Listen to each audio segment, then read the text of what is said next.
my family was a poor farming family, and I went to SEMO, Southeast Missouri State College, for my undergraduate. And I worked half-time and took classes half-time. And I was going to be an English teacher. I was an English major with a speech minor. And then I married a guy who'd gotten some money to go to graduate school. And at that time, I don't think I even knew what graduate school was. It's like, what is graduate school, right? But he went to Champaign-Urbana to the University of Illinois.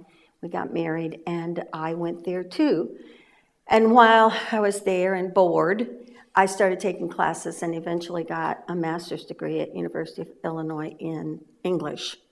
But at Illinois, there were 2 or 3 folklorists, and one of them was a remarkable folklorist. It was Archie Green. And Archie Green was an amazing man.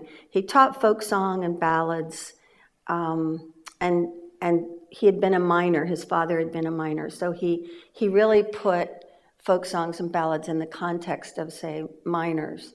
And during the time I was at Illinois as his student, he was lobbying in Washington, D.C. for an American Folklife Center, a place, a repository for all of American folklife. And because the Smithsonian was there, but it wasn't doing what he thought. He wanted an archive that included a lot of vernacular. The Smithsonian tended to lean more toward culture, and he considered the vernacular culture really important in people's folklore.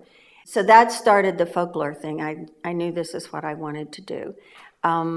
So I spent a couple of years, there were a couple of years I actually taught at Yale. Bill Ferris was at Yale, and Bill Ferris he eventually became the chairman of the National Endowment for the Humanities.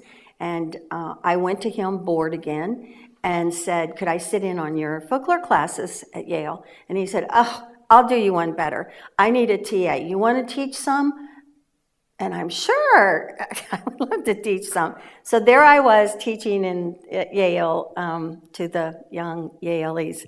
And that told me that that's what I wanted to do. So then I went to Indiana University.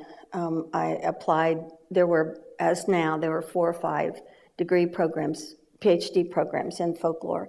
And I went to Indiana, which is still kind of Mecca for folklore studies because it has a folklore institute and an institute for ethnomusicology. And it's a wonderful place. So I got my PhD there.